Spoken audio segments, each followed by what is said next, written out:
Hello, how are you? I am under the water. Please help me. Here too much raining.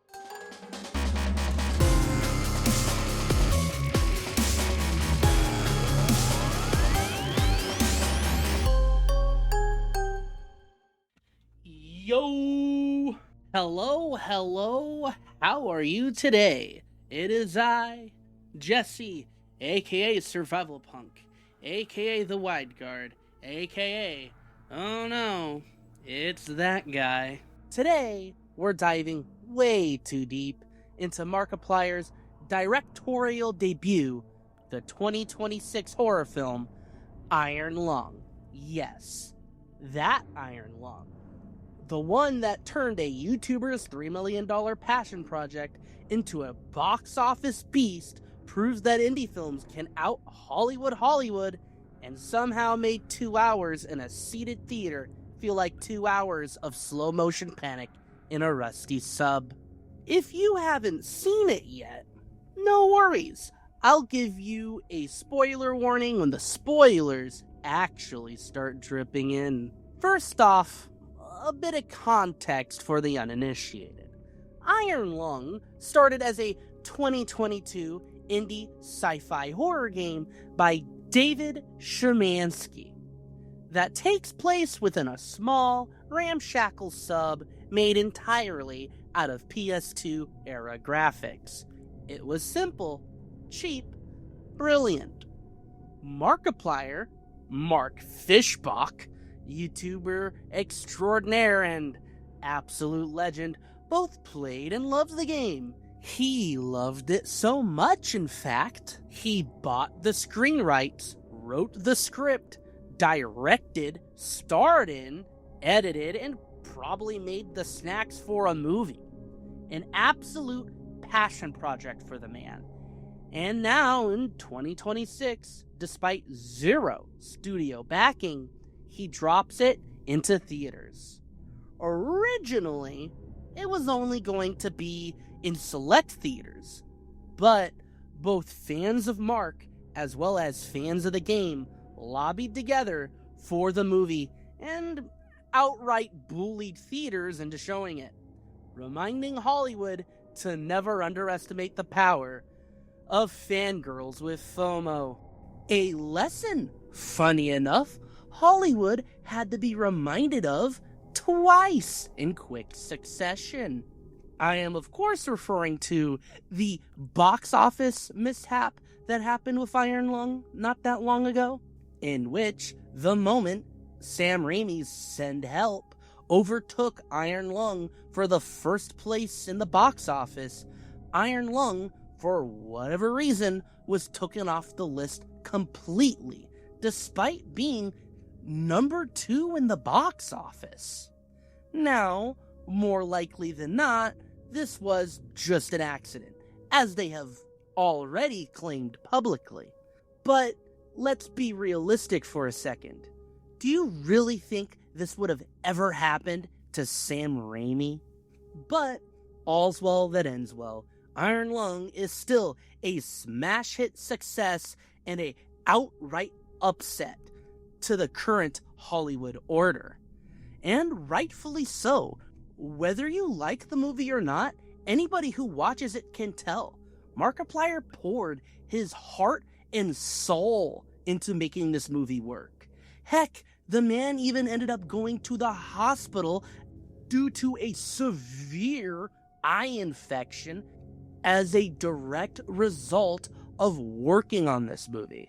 Which was totally worth it, though, considering the fact that although Sam Raimi's Send Help did in fact steal number 1 in the box office from Iron Lung happened to steal Sam Raimi's previous record of most fake blood used in a movie. It's an ocean of blood, so you're going to need an ocean of blood in the production. Was it a world record for the amount of blood used in a film? Oh, yeah. By far. What did you do with all the blood afterwards?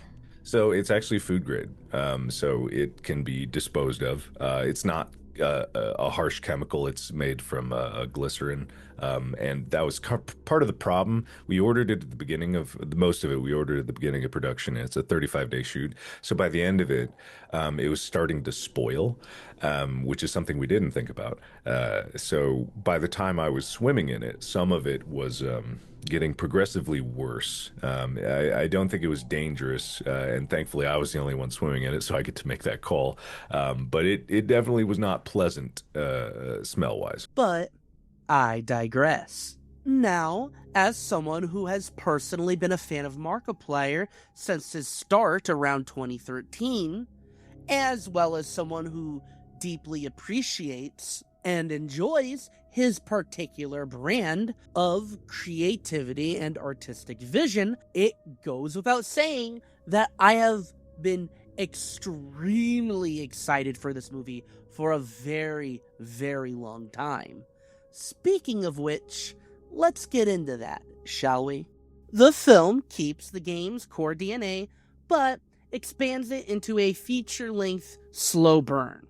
The setting takes place in the year 378 EIC, or roughly 2,370 years after Big J. Now, humanity isn't looking too hot right now. You see, after an event known as the Quiet Rapture, 99% of humanity disappeared overnight, alongside all the stars and planets, leaving no trace behind of their existence other than a handful of moons, a few manned orbital stations, and the ghost lights of dead stars. Humanity, now reduced to two warring factions, the consolidation of iron orbiting what was once Earth, and the colony of Eden orbiting what was once Mars. Yeah, let's face it, people.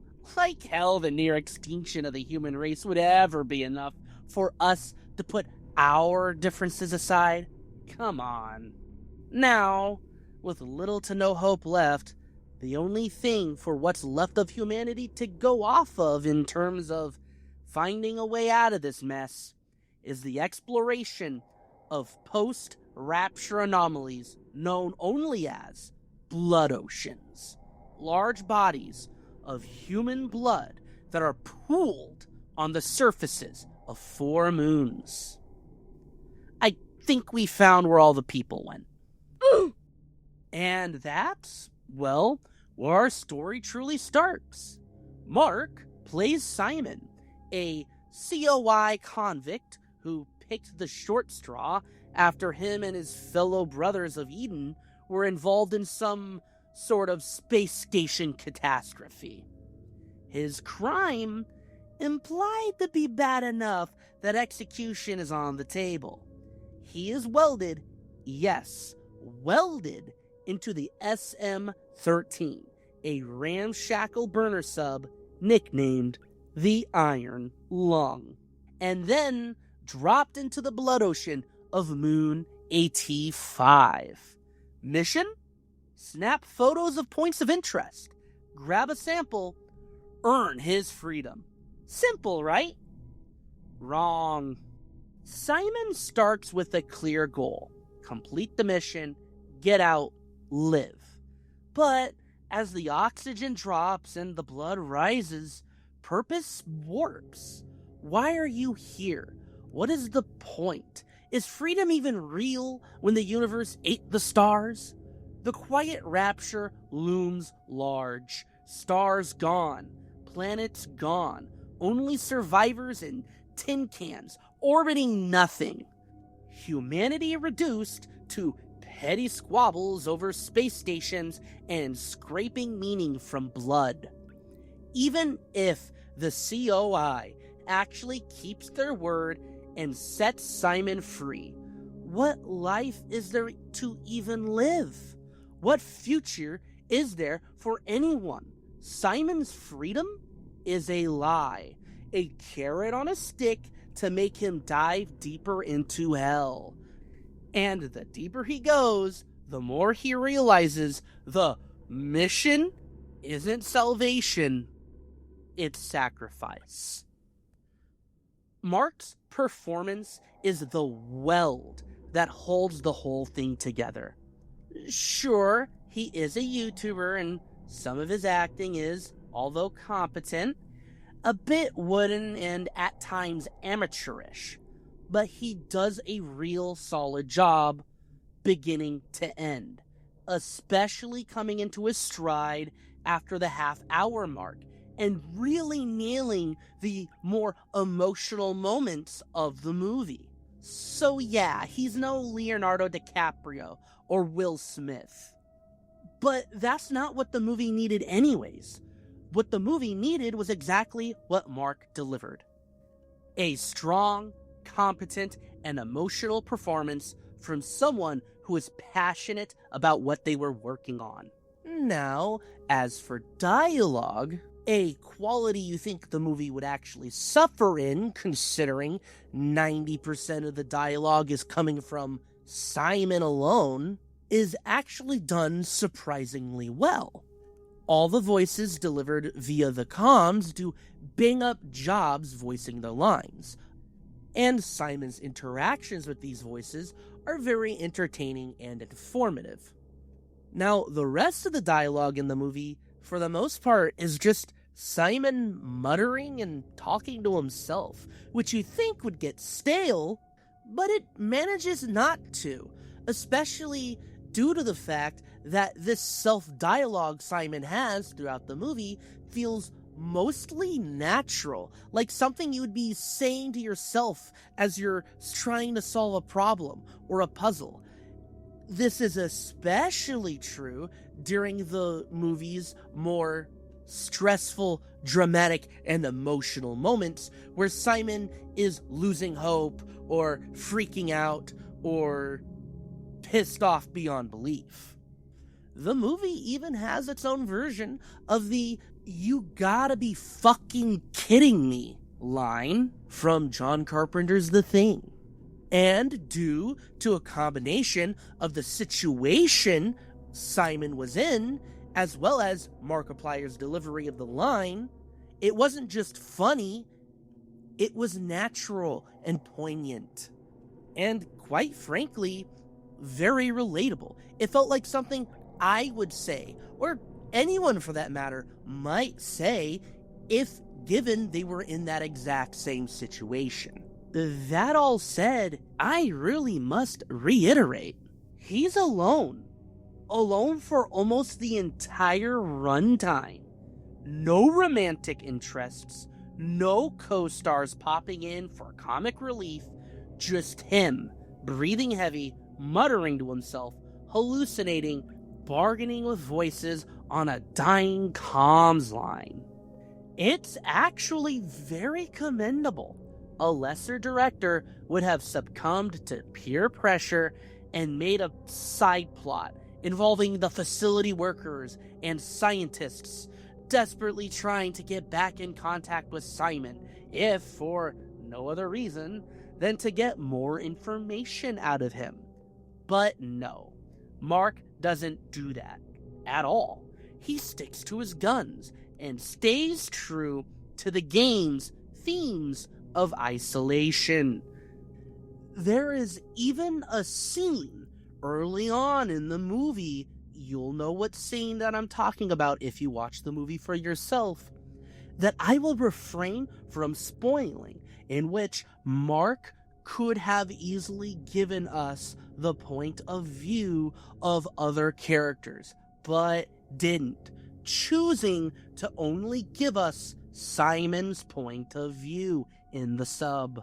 Which leads me to the sound and cinematography of the film, which is honestly A+. The sound is top-notch.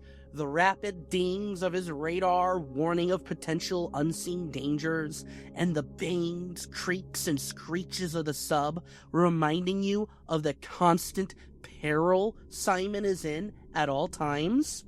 Moments of silent dread mixed with low, docile tones for some of the more emotional moments of the film, and heart-pounding drums for the more intense moments. As for cinematography, Mark does a really good job there as well, filming the movie his own way and making unique shots and avoiding cookie-cutter filming styles. The movie really feels unique to watch, and the sub really feels like something Simon and thus the audience are trapped in. A lot of this is achieved with the use of this hydraulic system you can see now called a NACMO. A very expensive hydraulic rig system very often used throughout Hollywood as well as many theme parks for theatrical rides. Rest in peace, Back to the Future ride. Rest in peace. The sub is truly a character in and of itself. Cramped, analog, dripping rust, screens flicker, oxygen ticks down, navigation in the form of sonar pings, a grainy external camera, and a faded old map. The movie traps both you and Simon in this iron coffin buried in an ocean of blood. The paranoia builds like pressure. You feel every creak, every drop of blood seeping through the seals, and the atmosphere is chef's kiss. It's oppressive. It's David Lynch by the way of submarine disaster footage. No fake outs, no jump scares, just slow, deliberate dread. You can tell that Mark really wanted the viewers of the movie to feel as though they are in Simon's shoes, solving puzzles with Simon, discovering clues with Simon, suffering with Simon, isolated with Simon, almost as though we, alongside Simon, are trapped together in this claustrophobic hell waiting to die. This does make the movie drag quite a bit at spots, especially with its 2-hour and 5-minute runtime.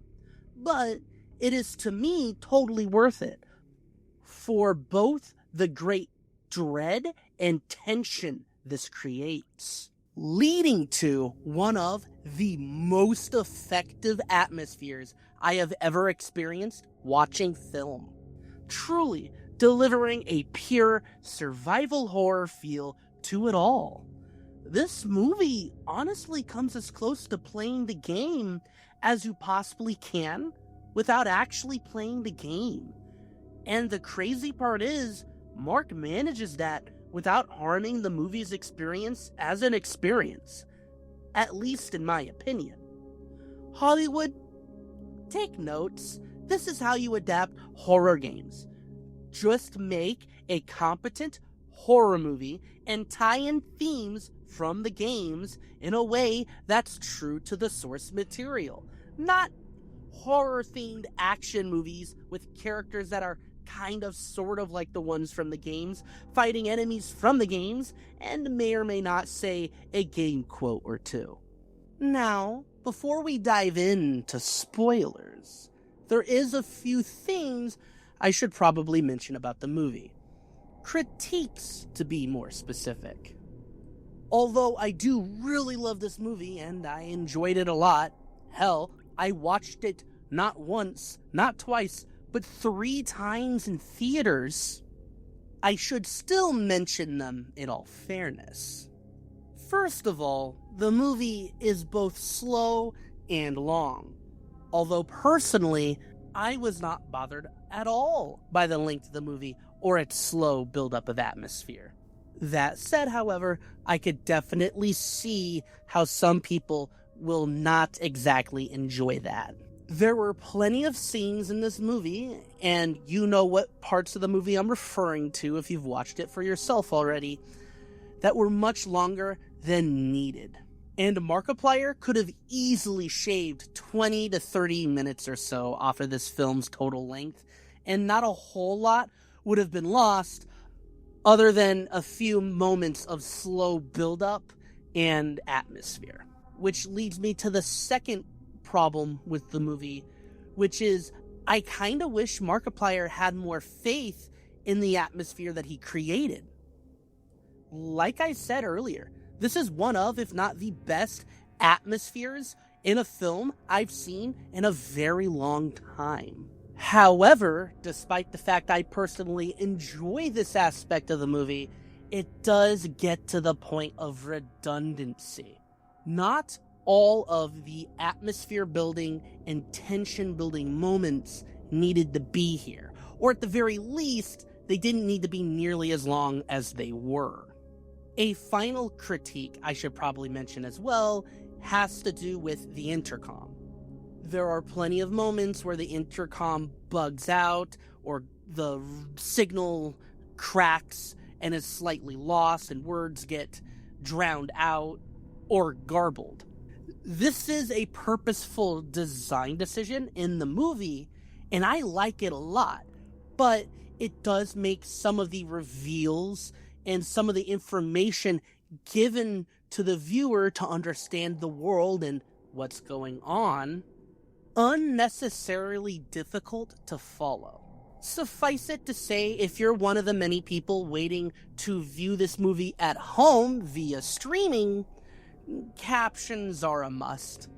One final thing I should probably mention is that although it isn't necessary to have played the video game prior to watching this movie to enjoy this movie, I do highly recommend doing so, or at the very least, watching a playthrough or lore video. Reason being, Iron Lung's lore goes a lot deeper than you would expect given the simplicity of the original game. And although I do approve of a show don't tell approach to storytelling and world building, there's only so much a movie like Iron Lung can give you while trying to maintain a subtle and atmospheric tone. Point is, when I watched this movie the first time with my brother and sister-in-law, there was quite a few questions I had to answer on the ride home. Now, that all said, I must reiterate, I really loved this movie and I enjoyed it a lot. And the critiques that I just mentioned, although legitimate, didn't actually affect my enjoyment of the movie at all. In fact, those flaws are part of why I enjoyed this movie so much. They're features, not bugs. But it was still important for me to mention them because this movie is definitely not for everyone. And if you were someone to come out of this movie either disappointed, confused, or otherwise just didn't enjoy the movie, I would understand. Sometimes one man's magnum opus is another man's overpriced piece of wall art. Such is the nature of artistry. Now, for those who have yet to watch the movie, leave now or forever hold your peace. Spoilers are coming in. Spoiler warnings out of the way, the next thing I would love to talk about is this fucking thing. What the hell is even that? Sweet baby Jesus, does this thing look fucking creepy. It's literally a ginormous, gargantuan eel monster with the smushed face of a fucking anglerfish and a gaping maw like a Venus flytrap from fucking hell. The creepiest parts of this creature's design, however, are by far the human elements within it. More specifically, within its eye and nose areas. So yeah, suffice it to say, this is quite the upgrade from the flat PNG jump scare of the original game. And in terms of creature design, this is fucking phenomenal. Which it kinda had to be. Reason being, due to the nature of the movie, its story, and how it's filmed, there is a large amount of mental wiggle room for the imaginations of the viewers. Point being, this creature is far more terrifying when we don't see it and don't know where it is than when we do see it and do know it's there. Next up, let's talk about some specific moments in the film. During the scene where Simon discovers the camera is an X-ray, I turned to my brother and blurted, "Bro, if it's an X-ray, is that even a skeleton then?" Us both realizing that if the sub was close enough to a living creature in the blood, it would appear as a skeleton, making that scene a bit more creepy in my opinion. Additionally, fun fact, if you're wondering who Jacksepticeye was in the movie, he was the poor bastard that got the full blast of the gammas in that scene. In fact, funny and sad to think about, Simon literally just blasted roughly 1 to 2% of the current human population with radiation. Yeah. Now, you're probably wondering, why am I going on a tangent about this scene and the X-ray camera? Well, simple. Simon is irradiated. He's irradiated as fuck. Yeah, sure, the COI promised him he was quote-unquote safe inside the walls of the sub, but Simon, and by extension, us as the audience, have no reason to believe them. I mean, ignoring the fact that they literally lie to Simon within the first few minutes of the movie that he is the first down there, ignoring the fact that we are talking about people that sent him to his death and didn't even bother learning his name. It's quite obvious that there were little to no plans for Simon to return at all. Why would they add lead lining? In fact, why add anything of that nature to the sub? No supplies beyond a bottle of water and a life vest hidden behind a panel. No CO2 air filter. And even if they bring him back up, how the hell do you properly decompress a welded up scrap heap like the iron lung? The answer is you don't. Truth is, you can promise a motherfucker anything if killing him was always part of the plan. You see, point is, by the climax, after everything Simon has suffered, you're left questioning the validity of everything he went through. Is that a monster, or just Simon's brain frying again?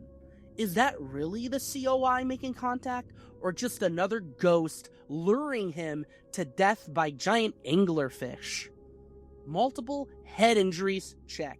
Concussion, double check. Radiation poisoning, turning him into a glow stick? Yep. Carbon dioxide buildup, making him loopy? Absolutely. Dehydration? You betcha. Hell, the motherfucker even drinks rubbing alcohol for Christ's sake. Throw on isolation in a coffin-sized death trap, and you've got a cocktail of headaches, migraines, paranoia, hallucinations, delirium, hot flashes, time-warping confusion, and blackouts. By the end of the movie, it is extremely hard to tell what is real or what is just in Simon's head. I mean, at one point, the man literally stands in a dimension of pure blood and viscera, staring down a giant red bloodshot eye in the fucking sky. That being said, however, we do know at least a decent portion of what happens in the movie is real. Too many things happen that can't be simply explained away with poison and madness. Prime example being how time seems to be taking a shit throughout the movie. Simon not once but twice sees a future version of himself experiencing a singular moment, one instance of which hints off that he will in fact lose his arm, like he does in the climax of the movie, followed by Simon literally appearing within reach of comms days after they lose contact with him, still with air no less. And then later, when Simon scans the SM-8, the voice in the recording is the same as the voice in his head earlier. None of this is even possible unless something otherworldly is happening. That and, well, blood oceans. Hard to argue against the supernatural when there are literal fucking blood oceans. Speaking of the blood oceans, however, that does segue into my next topic I would like to talk about. That being the corrupting nature of the blood itself. Going off of both what we learn from the voice recording off of the SM-8, as well as the absolute horrific example of body horror that is Simon by the very end of the movie, submerged in the stuff, the blood of the blood ocean is not normal. Not by any means. It's corrupting, corroding, alive. Which, honestly, brings up a lot of good questions. For example, if the voices in Simon's head are not just his imagination, which, given the circumstances towards the end of the movie, is highly unlikely, then could the source be the blood itself? I mean, sure, it could simply be the psychic machinations of the giant fish monster or the eldritch pillar of light, or both, considering the possibility that they are one and the same. But what if the blood itself is a living organism? More aptly, what if the blood on the blood moons is a collective consciousness of its victims? Not just people who die in the blood ocean, but also the blood of those who disappeared during the Quiet Rapture. Which is interesting if you think about it, because there was a moment towards the end of the movie where there were several voices popping around in Simon's head. And once again, no real way of telling what the source of those voices may have been. Could be a direct result of the supernatural nature of the blood moons, could just be as simple as Simon losing his literal fucking mind. Who knows? What I do know, however, is this does in fact solve a major plot hole that did exist in the original video game. Let me explain. You see, a major plot hole, or what was at least seemingly a plot hole, within the original Iron Lung video game and its lore, was the fact that one of the major issues that Eden and the COI face as a consequence of the Quiet Rapture is an extreme lack of resources. No Earth means no food or water. No planets means no minerals outside of what is already on the ship and what you can collect from the occasional meteorite, assuming there's any still floating around. And even if there are still nebulas in the galaxy to which they could try to extract resources from, they are so low on resources as is, it's very unlikely they'd be able to burn the fuel required to even reach one in the first place. Which means, effectively, both Eden and the consolidation of iron are in the cosmic equivalent of being trapped on a desert island. No food, no water, not even any trees to make a raft out of. Which brings me to the major point of the plot hole. If resources really are so scarce and such a priority issue, why not use the blood from the blood moons? Theoretically, they should have no issue extracting nutrients and water from the blood. And additionally, they could mix the blood with already existing food sources to extend the longevity of said food sources by creating what is called black pudding. But now that we know that the blood from the blood moons can corrupt, poison, and mutate people, ignoring any and all plans to ever utilize it as a food source would make complete sense. Well, that's one little internet mystery solved, but that being said, there's just so many questions left unanswered. What was the Quiet Rapture? And what caused it, for that matter? Was reality snatched up into the jaws of a hungry, interdimensional being, leaving only scraps and crumbs behind? Or was it the actual biblical rapture, the end of days coming forth for humanity? Where did the blood oceans come from? Is the pillar of light some sort of multi-dimensional being? Or God looking through a pinhole? And what about the monster? What is it? Where did it come from? Is it the corrupted remains of the SM-8 crew? What's its connection to the light? Is the light what changed the crew into the monster? If so, why didn't it change Simon? Or was it the blood that changed the crew into the monster? Assuming that it even is the origin of the monster, it could have came from the light itself. What did the monster mean when it asked Simon, quote, "What did the light see in you?" Why go through the effort of pushing Simon towards the light just to simply kill him later in an attempt to prevent knowledge of the light from getting out? Is the monster some kind of guardian or servant to the light? Or just a interdimensional being selfishly hoarding its power and knowledge for itself? There's just no knowing. Now, I know what some of you might be thinking, but Jesse, you're sure asking a lot of questions and not giving a whole lot of answers. In fact, that's a critique the movie has been getting quite a bit online, and as well as a critique I have heard amongst my friends.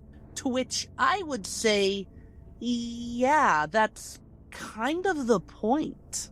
You see, this is cosmic horror. You're not really supposed to fully understand. Cop-out answer, I know, but still, true to the point. You see, cosmic horror is when the insect meets a god.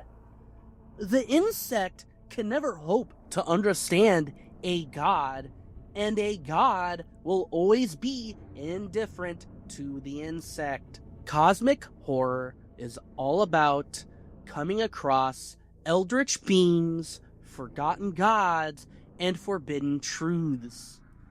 Undiscovered aspects of reality that are completely indifferent to our existence, that leave us feeling small and helpless, scratching our heads, never truly understanding. Or, more aptly, Simon doesn't get all the answers, so why should you? One last thing I would like to mention before my final thoughts is this line here. I just want to live. Is that so wrong? Why doesn't anybody else want that? I just want to live. Why doesn't anyone else want that? This hit me in the feels. Not just because of Mark's brilliant performance, but because of what it means in context to the movie. What I love most about this moment is beyond the vulnerability in Simon's voice and the crazy good delivery from Mark is the line's double meaning. He isn't just talking about the sub or getting out alive. He's talking about the colonies. He is talking about just wanting to live his own life. A life he can enjoy free of the choking responsibility of the quiet rapture. Why doesn't anyone else simply want to live? You see, at its core, Iron Lung is about two major themes: the brutal tug of war between hope and acceptance, as well as the claustrophobic nature of purpose and responsibility. Hope for life, clinging to that chance of surfacing alive, versus accepting the inevitable. Simon beats the odds, pulls off the impossible, and scrapes by life-threatening danger after danger, coming face to face with a literal eldritch being in the form of a pillar of light and getting chased around by a psychic fucking anglerfish, never truly giving up. Each time, just before he accepted he is going to die, he would fight like hell to live, clinging tight to hope. Now, as far as purpose and responsibility goes, Simon's got a job, a mission, one he didn't want or ask for, but it's all the same his. And it's crushing him, tighter than the sub's hull. It's like, congrats, you have meaning, now die for it. In a world gone to hell, purpose becomes a prison. Do you fight the current or let it drag you under? It's a hard choice, especially for someone like Simon. You see, Simon lived his life like a coward, avoiding conflict, hard choices, and responsibility, just going with the flow. When his people, the people of Eden, destroyed Filament Station, he sat on the fence. He wasn't willing to help them do what they were doing, but he didn't really do anything to stop them either. He could have warned the COI, or at the very least, the station itself for evacuation, but he didn't. Inaction is in and of itself inaction. Not deciding is a decision, and his choice to do nothing not only made him a traitor in the eyes of his people, but a butcher in the eyes of the COI. And rightfully so. Simon acts as though he didn't have a choice, but he did. The harsh truth is Simon is just as responsible for the destruction of Filament Station as the terrorists he once called his brothers. He was the one against overloading the reactor. He was the one with the opportunity to at least try to prevent the outcome. He was the one with a choice that could have saved lives and thus the responsibility to do so. Yet, he chose to do nothing. He chose to be a coward. And now, at the bottom of a sea of red, he has no choice but to accept death one last time. But, in doing so, he is finally free. Simon will die, that is certain. But how he dies is up to him and him alone. And for the first time in his miserable life, he chooses to act. He chooses something bigger than himself, to fight fate and swim against the current one last time.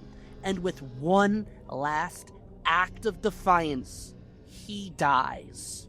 So humanity can maybe, just maybe, one day live.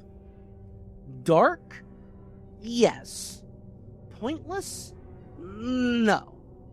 Simon's fate, regardless of why he was sealed in that floating coffin, was never to be punished, nor was it to find freedom, knowledge, truth, or understanding. It was closure. He became the Iron Lung, a machine that held breath for everyone else, until it couldn't. Simon chose hope. Simon chose purpose. And with that, I'm going to end this video here. Be sure to like, follow, subscribe, hit that bell, and get in the comments. Till next time, everybody.